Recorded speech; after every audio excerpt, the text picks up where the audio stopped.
கிறிஸ்துவில் பிரியமானவர்களே, ஆண்டவராகிய இயேசு கிறிஸ்துவின் நாமத்திலே உங்கள் யாவரையும் வாழ்த்தி ஆசிர்வதிக்கிறேன்.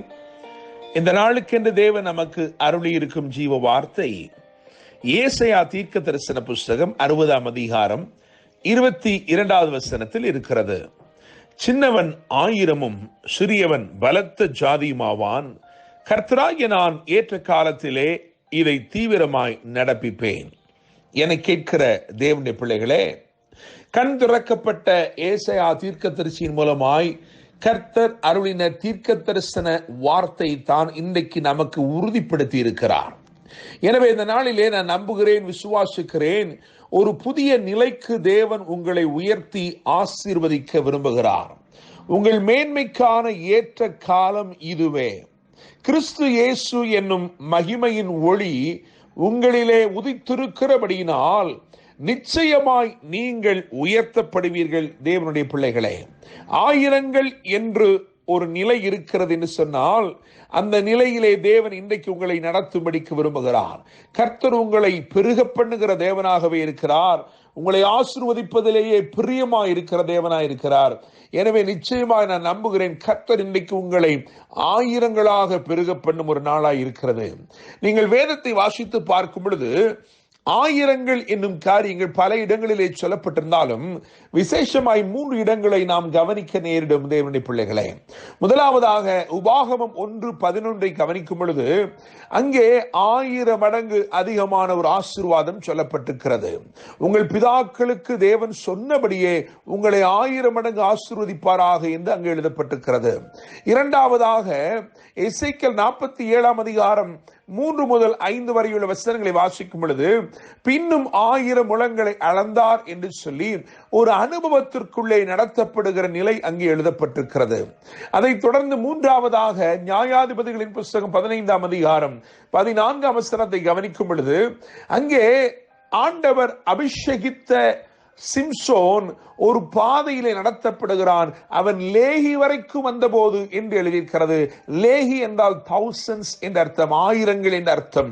அந்த லேஹி ஒரு அபிஷேகத்தின் ஒரு அனுபவமாக, ஒரு அபிஷேகத்தின் ஒரு நிலையாக இருக்கிறது. அங்கே வருகிறான், அவன் விசேஷித்த பலத்தை பெற்றுக் கொள்கிறான். ஆக இந்த 3 காரியங்கள் உபாகமம் 1:11 பார்க்கிறோம். எசேக்கியேல் 47 3 முதல் 5 வரை உள்ள வசனங்களை பார்க்கிறோம். நியாயாதிபதிகள் 15ஆம் அதிகாரம் 14ஆம் வசனத்திலே பார்க்கிறோம். இந்த நாளிலும் அந்த சிம்சோனின் வாழ்க்கையில் இருந்து நான் ஒரு 3 காரியங்களை சொல்ல விரும்புகிறேன். இந்த லேஹி மட்டும் அவன் கொண்டு வரப்பட்ட போது அவனுக்கு நேர்ந்த காரியங்களை நான் சொல்ல விரும்புகிறேன். காரணம், அவைகளை தீர்க்க தரிசனமாய் உங்கள் வாழ்க்கையிலே இன்றைக்கு அறிவிக்க தேவன் விரும்புகிறார். அவனுடைய வாழ்க்கையிலே என்ன நடந்ததோ அதை உங்கள் வாழ்க்கையிலே இந்நாட்களிலே நிகழ்த்தும்படிக்கு தேவன் விரும்புகிறார். என கேட்கிற தேவனுடைய பிள்ளைகளே, அவன் லேஹி வரைக்கும் வந்தான் என்று எழுதியிருக்கிறதே. அவன் எப்படி வந்தான் என்று சொன்னால், அவன் கட்டுண்டவனாய் வந்தான். அந்த கட்டுக்களை சத்துருக்கள் கட்டி வைக்கவில்லை, அது அவனுடைய சம்மதத்தோட கூடி ஏற்பட்ட கட்டுக்கள்.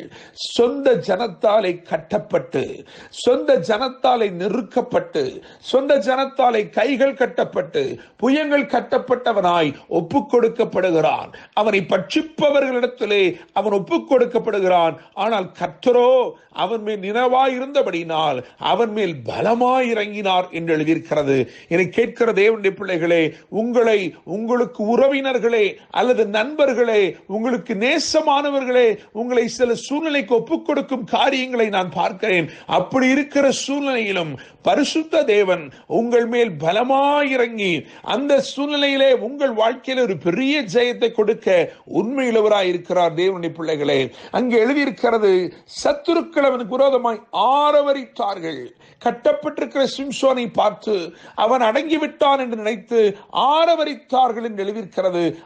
அவர்கள் ஆரவரித்துக் கொண்டிருக்கிற பொழுதுதான் கர்த்தர் அவனை லேஹி வரைக்கும் கொண்டு வந்தார். அந்த லேஹியிலே அந்த 1000க்குள்ளே வந்து நின்ற பொழுது மூன்று காரியங்கள் நடந்தது தேவனுடைய பிள்ளைகளே. அந்த மூன்று காரியங்களையும் இன்றைக்கு தீர்க்க தரிசனமாய் சொல்லுகிறேன். அவைகளை கர்த்தர் உங்கள் வாழ்க்கையில் அப்படியே சம்பவிக்கப்படுவார். முதலாவதாக அவர் அங்கே வந்த பொழுது பரிசுத்த ஆவியானவர் அவன் மேல் இறங்கினபடினால் அவன் மேல் இருந்த கட்டுக்கள் எல்லாம் அது அறுந்து போனது என்று எழுதியிருக்கிறது. கட்டுக்கள் அறுந்து போனது என்று எழுதியிருக்கிறது. நான் நம்புகிறேன், விசுவாசிக்கிறேன். ஒருவேளை கட்டுக்கள் உங்கள் சம்மதத்தோட கூடியிருக்கிற கட்டுகளாயிருக்கலாம், உங்கள் பலவீனத்து நிமித்தமாக ஏற்பட்ட கட்டுகளாயிருக்கலாம். இன்னைக்கு கர்த்தர் முதலாவது ஒரு விடுதலை கூறுகிறார். அந்த கட்டுக்கள் அறுந்து போயின என்று எழுதியிருக்கிறது. அந்த கட்டுக்கள் அறுந்து போனதுதான் முதல் அற்புதம். எனவே லேகி வரைக்கும் கர்த்தர் உங்களை கொண்டு வருகிறார். தீவிரமாய் நடப்பிப்பேன் என்று வாக்கு கொடுத்திருக்கிறார். அப்படி கொண்டு வருகிற தேவன் முதலாவது உங்கள் வாழ்க்கையை தீவிரமாய் செய்கிற முதல் காரியம், உங்கள் கட்டுக்களை எல்லாம் அவர் அறுந்து போக செய்கிறார். கட்டுக்கள் அறுந்து போன உடனே சம்பவித்த இரண்டாவது காரியம் என்ன தெரியுமா? ஆரவாரங்கள் அடங்கி போனது. யோசித்து பாருங்கள்.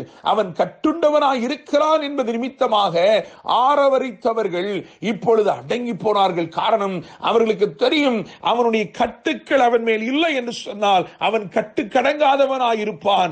அந்த பலத்தை ஒருவராலும் அடக்கி போட முடியாது என்பதை அவர்கள் அறிந்திருந்தார்கள். இன்னைக்கு பரிசுத்த ஆவியானவர் உங்கள் மேல் வந்து இறங்குகிற பொழுது அல்லது உங்களுக்குள் இருந்து கிரியை செய்கிற பொழுது அந்த பலத்தை, அந்த வல்லமையை தேவ ஜனங்கள் அல்லது சத்துருக்கள் நிச்சயமாய் கண்டுகொள்ளும்படி கர்த்தர் செய்வார். தேவ ஜனங்களும் கண்டுகொள்வார்கள், பகைக்கிற ஜனங்களும் அறிந்து கொள்வார்கள், சத்துருக்கள் அடங்கி போவார்கள். எனவே முதலாவதாக அங்கே வேதம் சொல்லுகிறது, பரிசுத்த ஆவியானவர் அவன் மேல் இறங்கினபடினால் அந்த கட்டுக்கள் எல்லாம் அறுந்து போயின. எனவே அறுந்து போக வேண்டிய கட்டுக்கள் அறுந்து போகும். உங்களுக்கு விரோதமான ஆர்ப்பரிப்புகள் அடங்கி போகும். மாத்திரமல்ல, மூன்றாவதாக அற்பமான அந்த பச்சையான எலும்பு ஆச்சரியமான ஆயுதமாய் மாறிற்று.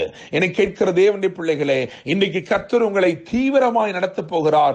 ஆயிரங்களுக்குள் நடத்த போகிறார். காரணம், உங்களுடைய மேன்மைக்குரிய ஏற்ற காலம் வந்திருக்கிறது. இந்த நாட்களிலே அவர் அப்படியா உங்களை நடத்துகிறபடினால் முதலாவதாக அருந்து போக வேண்டியவைகள் அருந்து போகிறது. இரண்டாவது, உங்களுக்கு விரோதமான ஆரவாரங்கள் எல்லாம் அடங்கி போகிறது. மூன்றாவதாக அற்பமானவைகள் எல்லாம் ஆச்சரியமான ஆயுதமாய் மாறுகிறது. கர்த்தர் இந்த வார்த்தையின் மூலமாகவே உங்களை பெருக பண்ணி, ஆயிரங்களாய் பெருக பண்ணி ஆசீர்வதிப்பாராக. என்றும் அன்புடன் pastor Daniel Moses. God bless you.